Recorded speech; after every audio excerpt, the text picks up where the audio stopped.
Hello students, welcome to Wisdom online classes. मैं हूं शैल कुमारी और आज हम करने जा रहे हैं क्लास 8 की हमारे 11.2 का क्वेश्चन नंबर 11। क्वेश्चन नंबर 11 में क्या कह रहा है? Diagram of the adjacent picture from frame has outer dimension 24 multiply 28 centimeter and inner dimension 60 centimeter cross 20 centimeter. Find the area of each section of frame. हमें area find करना है each section of frame का if the width of each section is same. Width क्या है each section का? Same है, यानी कि ये जो चौड़ाई है यहाँ से यहाँ पे यहाँ पे यहाँ पे जो भी है वो सारे का सेम है। तो हमें इन सारे का एरिया निकालना है, यानी इसका एरिया, इसका एरिया और इसका एरिया निकालना है। और यहाँ पे हमें गिवन है कि ये इतना है, ये 20 है, ये 16 है, जो कि फिगर हमारा एनसीईआरटी के बुक में दे रखा। नाउ सॉल्व करते हैं क्वेश्चन को। सॉल्यूशन करने से पहले मैं इन सारे पॉइंट्स की नेमिंग करना चाहूंगी। लेट्स से इसे मैं ए बोलती हूँ, इसे बी, इसे सी, इसे D. Alright, A B C D. Now इसे बोलती हूँ ई एफ जी एच।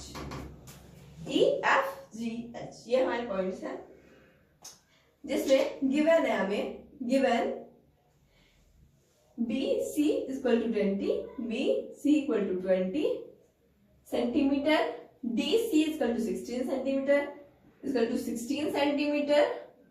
हमारा GF या FG equal to 28 centimeter और GH equal to 24 centimeter। ठीक है, ये हमें गिवन है। नाउ हमें ये सब गिवन है तो हमें इसका एरिया निकालना होगा। तो आप एक सेक्शन में देख सकते हो कि ये जो फॉर्म कर रहा है एक ट्रिपीजियम फॉर्म कर रहा है। ट्रिपीजियम के एरिया क्या होता है? ट्रिपीजियम का एरिया होता है हाफ इंटू एच इंटू ए प्लस बी, जो कि मैंने यहाँ पे मेंशन पहले ही कर दिया। तो यहाँ पे हमें ए और बी तो दे रखा है, ए ये है, बी ये है, बट हमें हाइट नहीं दे रखी। हाइट निकालने के लिए हम यहाँ से यहाँ पे क्या करेंगे? एक परपेंडिकुलर डालेंगे जो यहाँ पे 90 डिग्री का एंगल बनाती है। मैं इसी तरीके से ये परपेंडिकुलर ऊपर भी डालती हूँ एक।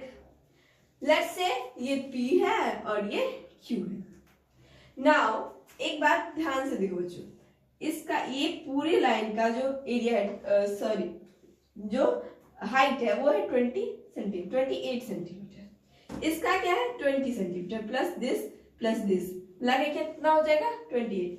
ये जो पूरी लाइन है और ये लाइन ये दोनों सेम ही होगी, ये भी 28, ये भी 28 पूरा, और इसमें से ये क्या है?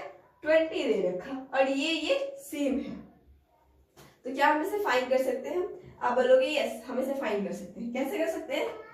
जी एफ, जो हमारा जी एफ है वो इक्वल टू हो जाएगा this plus this plus this, यानी B C plus P B plus C Q, यानी इसके। तो पी बी और सी क्यू क्या है? यहाँ पे सेम है, ये हमें गिवन है। यहाँ पे लिख दे, गिवन में भी आप लिख सकते हो वेयर, यहाँ पे साइड में नीचे में लिख देना, नीचे में मेंशन करते हैं P B equal to C Q. ठीक है, ये हमें गिवन है कि ये इन दोनों का वृत्त क्या है? वृत्त इफ ईच वृत्त ऑफ सेक्शन इज सेम, यानी सारे सेक्शन का वृत्त जो है वो सेम है। तो पी भी क्या हो जाएगा? सी क्यू के इक्वल होगा। जी एफ हमें कितना दे रखा? गिवन कितना है? जी एफ जी ये है हमारा 28 सेंटीमीटर। बी सी कितना दे रखा? 20 सेंटीमीटर प्लस पी वी इसका टू सी क्यू है, तो मैं पी वी को सी क्यू को, यानी कि पी वी जगह पे सी क्यू ही लिख सकती हूँ।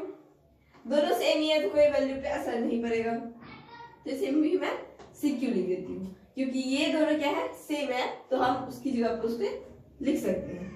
तो ये हो जाएगा 28 सेंटीमीटर इक्वल टू 20 और C Q plus C Q हो जाएगा 22 सी क्यू। ना अब इसको इस साइड लेके जाते हैं, ये हो जाएगा हमारा 28 माइनस 20, इस साइड प्लस में है तो इस साइड जाएगा तो माइनस में। ना ये हो जाएगा हमारा 2 सी क्यू, तो दे रखा था वो कॉपी कर दिया। तो 28 माइनस 20 कितना हो जाएगा हमारा? 8 इक्वल टू 2 सी क्यू, और ये 2 इस साइड जाएगा तो हो जाएगा हमारा सी क्यू इक्वल टू 8/2 यानी कि 4। यानी कि ये जो हमारा हाइट है ये आ गया हमारा 4 सेंटीमीटर। ना इसका एरिया क्या होगा, area of DCGH, DCGH equal to half into height into A plus B, जो कि हमारा फॉर्मूला है। ये हो जाएगा हाफ, H कितना हमने फाइंड किया यानी CQ 4, ये हो जाएगा 4 इंटू A कितना दे रखा हमें 16 और B कितना दे रखा हमें 24, सॉरी यहाँ पे प्लस होगा प्लस 24। इजी, ये हो जाएगा हमारा हाफ, ये 2 2 जा 4 कट जाएगा तो हमारा हो जाएगा 2 मल्टीप्लाई 16 को 24 से ऐड करेंगे तो 6 4 10 0, ये हो जाएगा 1 3 1 4, ये हो जाएगा 4 2 जा 80 centimetre square area of this part. ठीक है, अब बताओ area of this part equal to area of this part होगा कि नहीं। क्लियरली हम देख के बता सकते हैं कि इन दोनों का एरिया क्या होगा, सेम ही होगा, क्योंकि जो इसका A है वही इसका A होगा, जो इसका B है वही इसका B होगा, और जो इसकी हाइट है वो तो सेम दे ही रखी है हमें, तो ये भी क्या हो जाएगा, सेम हो जाएगा। इसीलिए एरिया ऑफ EFAB या ABEF equal to 80 centimetre square, तो ये भी हो जाएगा। तो यहाँ पे और स्पेस नहीं है तो आप इसे नोट कर लीजिए। फिर हम आगे बढ़ते हैं दूसरे पार्ट की तरफ। नेक्स्ट पार्ट करते हैं। नेक्स्ट पार्ट में हमें क्या करना है, इसका एरिया निकालना है। नाउ हमें दे रखा है कि वृत्त क्या है, सेम है, तो वृत्त हमने पहले ही निकाल लिया है 4 सेंटीमीटर, इसकी हाइट 4 है तो ये भी 4 होगी, ये भी 4 होगी।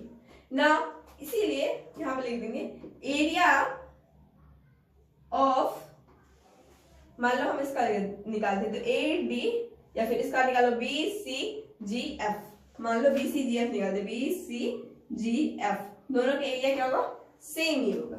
BCGF equal to half into H into A plus B, ये हमारा एरिया का फॉर्मूला होता है। ये हो गया हाफ, H कितना है हमारा 4, सबका विड्थ सेम ही है तो सबकी जो जो हाइट होगी वो सेम ही होगी। ये 4 मल्टीप्लाई A कितना है यहाँ पे हमें, A है 20 और B है 28, ऐड कर दिया, ये 2 2 जा 4, ये हो जाएगा 2 मल्टीप्लाई 20 प्लस 28 यानी 48, इसे मल्टीप्लाई करें तो 8 2 जा 16 और 4 2 जा 8।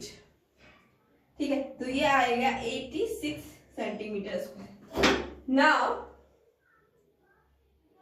जस्ट वेट व्हाइल, ये 9 हो जाएगा, सॉरी ये 8 2 जा 16 6 1 4 2 जा 8 1 9 96 सेंटीमीटर। नाउ ये एरिया इसका निकल गया, इसका एरिया निकल गया हमारा 96 सेंटीमीटर स्क्वायर, तो इसका एरिया भी क्या होगा 96 सेंटीमीटर स्क्वायर, इसीलिए लिख देंगे area of ADEH equal to 96 centimetre square. ठीक है, तो हमने चारों पार्ट्स के क्या कर लिए, एरिया यहाँ पे निकाल दिया। नाउ मिलते हैं नेक्स्ट वीडियो में, तब तक के लिए बाय बाय।